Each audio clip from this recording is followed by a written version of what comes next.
महाराष्ट्र से आता है तो छत्रपति शिवाजी महाराज हमारे लिए ध्वज के बराबर है, डॉक्टर बाबा साहब अम्बेडकर, शहीद भगत सिंह, तो अपमान तो नहीं सहेंगे सर।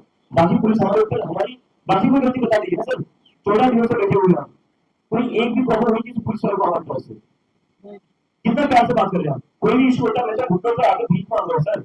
जिस दिन पानी रोका गया था घुटनों पर आकर भीख मांग रहा था सर प्लीज पानी छोड़ दीजिए, लेकिन अपमान नहीं सहेंगे सर। जिन लोगों ने देश बनाया, जिनकी वजह से देश आजाद हुआ, उन लोगों को अपमान नहीं सहेंगे, किसी को भी उनकी किताबें सड़कों पर फेंकने का हक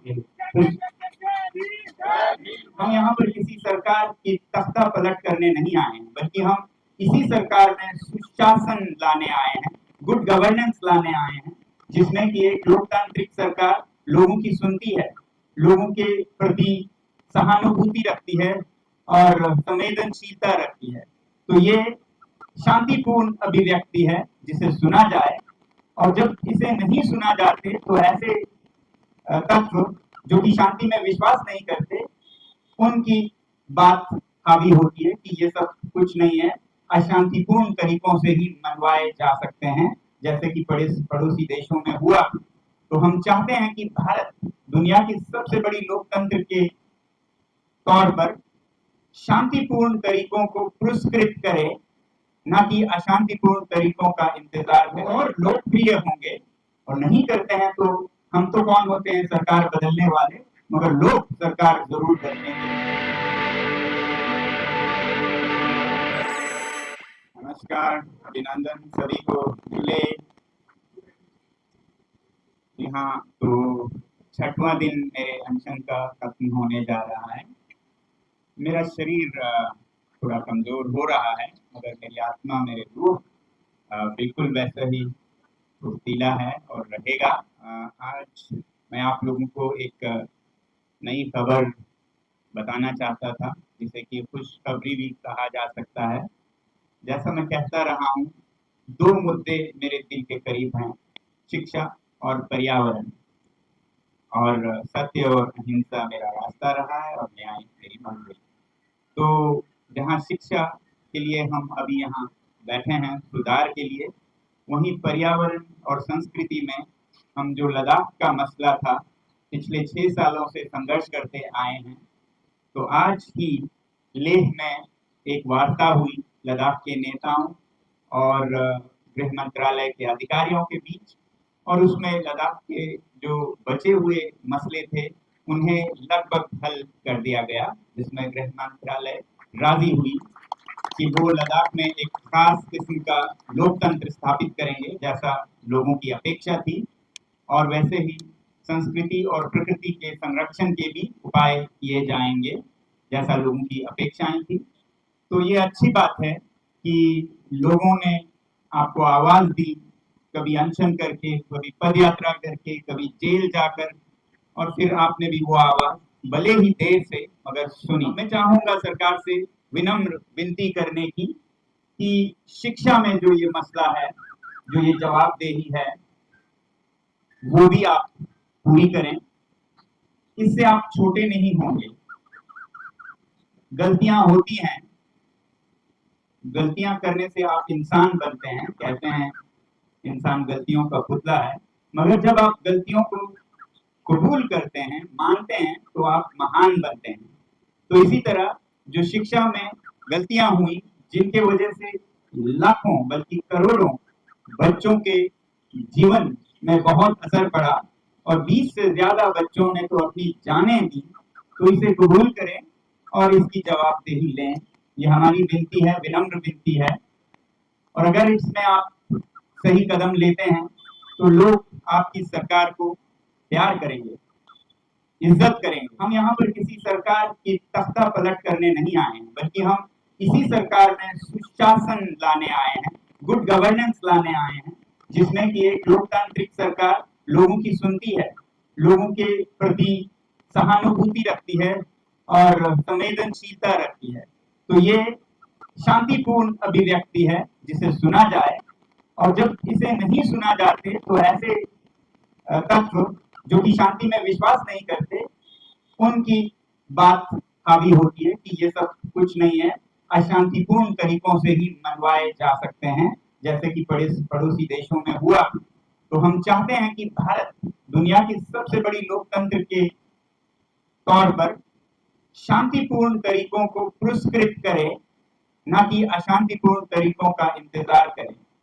तो हमारी उम्मीद है कि लद्दाख के मसलों को जैसे उन्होंने गंभीरता से ली, वैसे ही करोड़ों विद्यार्थियों के इस आवाज को भी वो सुने, और ऐसा करके वो लोगों के और करीब पहुंचेंगे, वो और लोकप्रिय होंगे। और नहीं करते हैं तो हम तो कौन होते हैं सरकार बदलने वाले, मगर लोग सरकार जरूर बदलेंगे, लोगों की आप सुनेंगे नहीं। तो ये जो 2 करोड़ बच्चे जिन्होंने नीट के परीक्षाएं दी, या 2 करोड़ बच्चे जिन्होंने सीजेपी को फॉलो किया, उनके माता पिता, उनके रिश्तेदार मिलाएं तो लगभग 10 करोड़ लोग सीधे आपसे कह रहे हैं कि हमारी आवाज सुनिए। और किसी भी लोकतंत्र में इतनी बड़ी संख्या में लोगों की अवहेलना करना एक सरकार के लिए शर्मनाक बात है। मुझे उम्मीद है कि आप वक्त पे सुनेंगे, देर से सुनेंगे तो उससे नुकसान सरकार का ज्यादा होगा। हम तो यहाँ रह लेंगे, मुश्किलें सह लेंगे, और यही हमारे संदेश का एक हिस्सा है कि हम मुश्किलें, हम दर्द खुद पे देंगे, किसी और पे नहीं देंगे। जब हम यहाँ बैठते हैं तो बहुत लोग पूछते हैं आप इतनी दिल्ली की गर्मी में कैसे रहते हैं, तो मैं यही कहता हूँ कि ये 46 डिग्री 47 डिग्री ये संदेश का एक हिस्सा है कि हम अपने आप पे जुल्म और दर्द ढाएंगे, मगर किसी और पे नहीं। और यही दर्द हमारा संदेश है। जैसे हम -25 डिग्री में लद्दाख में बाहर सर्दियों में बैठे, वैसे यहाँ भी बैठेंगे। और ये जो संदेश जोर पकड़ेगा तो शायद आप सुनेंगे, और जब आप सही कदम लेंगे तो एक बहुत सकारात्मक एहसास, भावना लोगों में जागेगी। आपकी सरकार को अच्छी सरकार मानेंगे, इससे आप छोटे नहीं बल्कि और बड़े होंगे, ये मैं चाहता हूं। तो मैं धन्यवाद। मैं यही चाहूंगा कि आप एक लोकप्रिय सरकार बने, एक भयावह डरावनी सरकार ना बने। आप कभी ना भूलें कि आप सबसे बड़े लोकतंत्र के नेता हैं, ना कि सबसे बड़े तानाशाह या ऑटोक्रेटिक सिस्टम के। वो हमारे पड़ोसी देश करते हैं। आप दुनिया को ये दिखाइए कि लोकतंत्र में कैसे सरकारें संवेदनशील होती हैं, और उस तरह से विश्व गुरु बने। और अगर आप ऐसे कदम उठाते हैं, जैसे इस मुद्दे पर आप जवाबदेही मांगते हैं, तो इससे आपका इज्जत और बढ़ेगा, और आपके लिए और मदद मिलेगी कि जब जनता आवाज करती है तो नेताओं को, अपने मंत्रियों, अपने अधिकारियों को उसका खामियाजा भुगतने पे मजबूर कर सकते हैं।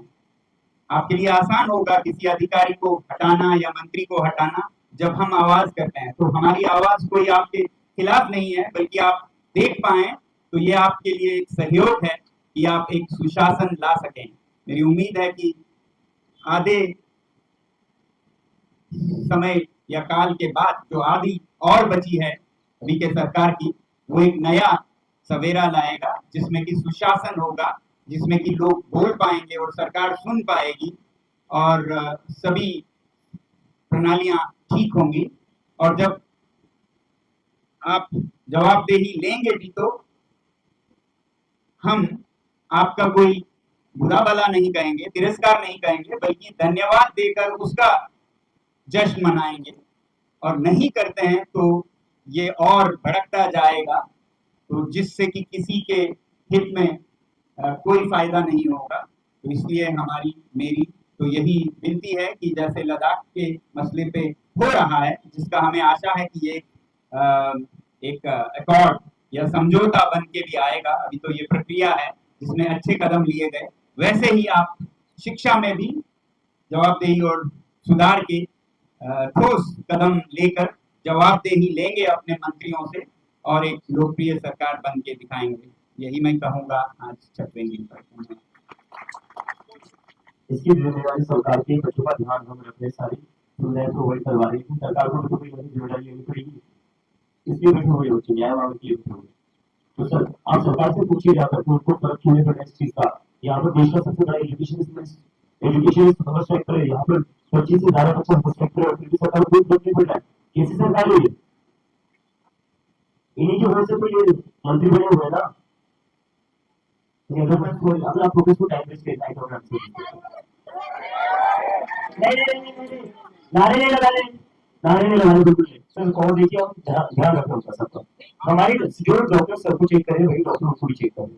ठीक है, नेक्स्ट क्वेश्चन सर। नहीं, छोटे छोटे समय के लिए करने वाले बहुत हैं जो 3 दिन या उससे ज्यादा करेंगे। हम अभी ऐसा व्यवस्था कर रहे हैं कि उनको अलग लाएं, क्योंकि बहुत बड़े संख्या में तो लाना बहुत मुश्किल है। उसके बाद हम वहीं पे एक साथ बैठेंगे। 6 दिन हो चुके हैं आमरण अनशन के। क्या अगर आपसे बात सरकार के द्वारा आगे भी जारी रहेगी ना, इसीलिए तो हम यहाँ बैठे हैं जी। अभी तो संसद का सत्र आने वाला है, उसमें हम चाहेंगे कि सिर्फ इस्तीफे की नहीं बल्कि सुधार, बुनियादी सुधार की भी चर्चा हो। हमारे सारे जो सांसद हैं उनसे हम अपील करेंगे कि वो एक तो हमसे संपर्क करें या हम उनसे मिलने आएं, और फिर वो संसद में जो कि सही जगह है इसकी चर्चा करें और सुधार लाएं और देश को बेहतर और महान बनाएं। आपकी सेहत पर बड़ा प्रभाव पड़ता है। वो समझ के हम बैठे। मैंने 2 ऑफिसर्स का नाम लिया सर, अजय शर्मा, नीरज साहू। क्यों लिया मैंने उनका नाम? छत्रपति शिवाजी महाराज, डॉक्टर बाबा साहेब अम्बेडकर और शहीद भगत सिंह, इन तीनों की किताबें सड़कों पर फेंकी गई है। तो क्या करा जाए? एक्सेप्ट कर लिया। महाराष्ट्र से आता हूँ, कुछ भी सहन कर लूंगा, बाबा साहेब अम्बेडकर छत्रपति शिवाजी का अपमान नहीं सहन करूंगा। और शहीद भगत सिंह 23 साल की उम्र में देश के लिए फांसी पर चढ़े हुए थे। उनका मन से क्या दिल्ली पुलिस का गुस्सा नहीं समझता? कुछ ऑफिसर्स होंगे, देखो इतनी बात मैं बता देता हूँ, जो सारे पुलिस वाले ना वो हमारे अगेंस्ट है, वो हमारे सपोर्ट में बता दे कि हमारे बच्चे अभी 10th में 11th में और 2 साल बाद नीट देंगे, तो आप जो मेरे अच्छा कर रहे हो। कुछ ऑफिसर से जिनको ऊपर अमित शाह को जवाब देना पड़ता है, ये वो ऑफिसर है। नारी बात नहीं है। कुछ ऑफिसर है जिनको अमित शाह को जवाब देना पड़ता है, अमित शाह के प्रेसिडेंट को ऑफिसर ऐसी हरकत कर रहे हैं। लेकिन मैं कहता हूँ आपका हमारे ऊपर गुस्सा होगा, ठीक है, हम समझ सकते हैं, लेकिन उसके लिए छत्रपति शिवाजी महाराज, डॉक्टर बाबा साहेब अम्बेडकर, भगत सिंह की किताबें क्यों सड़कों पर फेंकी जानी चाहिए? ये सही लगता है सर आपको? किताबें क्यों? और बस इन तीनों की कोई भी किताब सड़कों पर क्यों फेंकी जानी चाहिए? किताब को देश में सरस्वती मानते ना, यहाँ पर सरस्वती मानते हो आप लोग, तो क्यों सड़कों पर फेंक रहे हो? और उसके बाद जो बच्चों ने सवाल उठाया कि सड़कों पर किताबें क्यों फेंक रहे हो, बच्चों के साथ बताया वो क्या किया? एसीपी अजय शर्मा और नीरज साहू ने अंदर ले जाकर उनको पीटा और कहा तुम कॉकरोचों को बड़ी नेता बनने की हुई मची हुई है, तुमको बता दें नेता किसे बनते हैं, कॉकरोचों का खात्मा करेंगे हम। ये भाषा का इस्तेमाल किया गया सर। और उसके बाद में जाकर सवाल उठाया पुलिस से, तो ऐसा क्यों किया? तो कहते हैं अभिजीत को खुला क्यों छोड़ा? तो बोला अभिजीत को अरेस्ट, बिना बोला अभिजीत यहाँ पर क्यों नहीं करे अरेस्ट? अरेस्ट कर लो। अगर छत्रपति शिवाजी महाराज, डॉक्टर बाबा साहेब अम्बेडकर और भगत सिंह के लिए अपमान के अगेंस्ट लड़ना अरेस्ट होने के लिए क्वालिफाई है या उसके वजह से अरेस्ट होना पड़ेगा sir, I am ready to get arrested. लेकिन महाराष्ट्र से आता हूँ तो छत्रपति शिवाजी महाराज हमारे लिए जरूरत के बराबर है, डॉक्टर बाबा साहेब अम्बेडकर, शहीद भगत सिंह, तो अपमान तो नहीं सहेंगे सर। बाकी पुलिस हमारे ऊपर हमारी बाकी कोई गलती बता दीजिए ना सर। 14 दिनों से बैठे हुए हैं, कोई एक भी प्रॉब्लम हुई किसी पुलिस वाले को हमारे तरफ से? कितना प्यार से बात कर रहे हैं? कोई भी इशू होता है घुटनों पर आकर भीख मांग रहा सर। जिस दिन पानी रोका गया था घुटनों पर आकर भीख मांग रहा था, सर प्लीज पानी छोड़ दीजिए। लेकिन अपमान नहीं सहेंगे सर। जिन लोगों ने देश बनाया, जिनकी वजह से देश आजाद हुआ, उन लोगों का अपमान नहीं सहेंगे किसी को भी उनकी किताबें सड़कों पर फेंकने का होती है।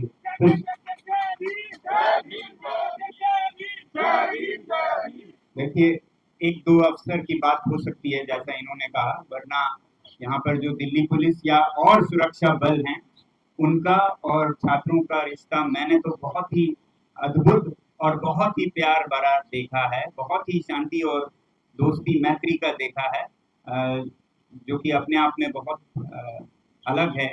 वरना तो नफरत करते हैं एक दूसरे से, तो बहुत अच्छा रिश्ता है, ऐसा कुछ नहीं है। कुछ अफसरों पर दबाव हो सकता है ऊपर से, उनसे मैं यही कहूंगा कि आप अपने जमीन और आत्मा की ज्यादा सुने अफसर से ज्यादा, क्योंकि आप तनख्वाह और प्रमोशन के लिए ये जीवन नहीं है। अगर आप सच में अपने धर्म में विश्वास करते हैं तो आत्मा ज्यादा बड़ी है, भगवान उससे भी ऊपर है जो आपको तनख्वाह देते हैं या आपकी प्रमोशन करते हैं, तो उनकी सुनिए और हर गलत हुक्म का पालन करना जरूरी नहीं है। आप बता सकते हैं कि ऐसा करना क्यों ठीक नहीं होगा। हर सही गलत का पालन करना भी आपको सही नहीं बनाता है ऊपर वाले के नजरों में। झुकना, सरकार झुकेगी हम झुकेंगे, ऐसा कोई होल्ड नहीं है। ये हम आवाज दे रहे हैं। देखिए कहते हैं कि बच्चा जब तक ना रोए माँ भी उसे दूध नहीं पिलाते, माँ अपने बच्चे को नहीं पिलाते। तो ये बच्चे रो रहे हैं और आवाज पहुंचा रहे हैं। अगर सरकार मानती है और जवाबदेही लाती है तो ये कोई उनका झुकना नहीं है, ये उनकी महानता है कि वो सही कर रहे हैं और उसी से उनका फायदा होगा अगले चुनाव में भी। बारिश का मौसम है, गर्मी बहुत ज्यादा है, तो मल्टीपल जो आपने बना है शायद कुछ आगे बढ़ेगा बारिश से बचने के लिए, गर्मी से बचने के लिए, या तो जो हमारे स्ट्राइकर है उनके लिए क्या व्यवस्था की जाएगी? तो उसके लिए भी आ रहे हैं, हमने कुछ लोग सामने आए हैं जिन्होंने जो टेम्पोरिंग रहता है वो सारा डोनेट कर रहे हैं वो लोग, और उनको भी हम ठीक करने जा रहे हैं। आज भी सुबह मेरी उनसे बात हुई, बहुत सारे लोग आ रहे हैं, आगे आकर हेल्प करें, रेनकोट प्रोवाइड करें। किसी इंसान ने 250 रेनकोट दिए ना, तो जैसा जैसा हमारे साथ है, तो बारिश हो धूप हो जो भी हो ये भी दिया। 14 दिन हो गए हैं आंदोलन को, कोई नुमाइंदा आया हो सरकार की तरफ से आपने आपके विचार जानने के लिए, कम्युनिकेशन क्या हो आपने सारे किसी सरकार के नुमाइंदे से? बात छोटा भी नहीं है, 20 से ज्यादा बच्चे सुसाइड करिए, 25 से ज्यादा बच्चे अनशन पर बैठे हुए हैं, देश के सबसे बड़े अनशन पर बैठे हैं, उसके बाद भी सरकार बात करने को तैयार नहीं है।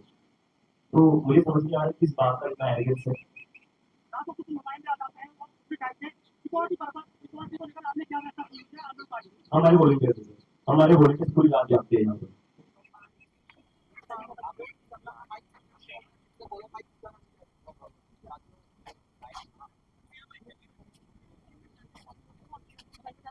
इधर से चलो।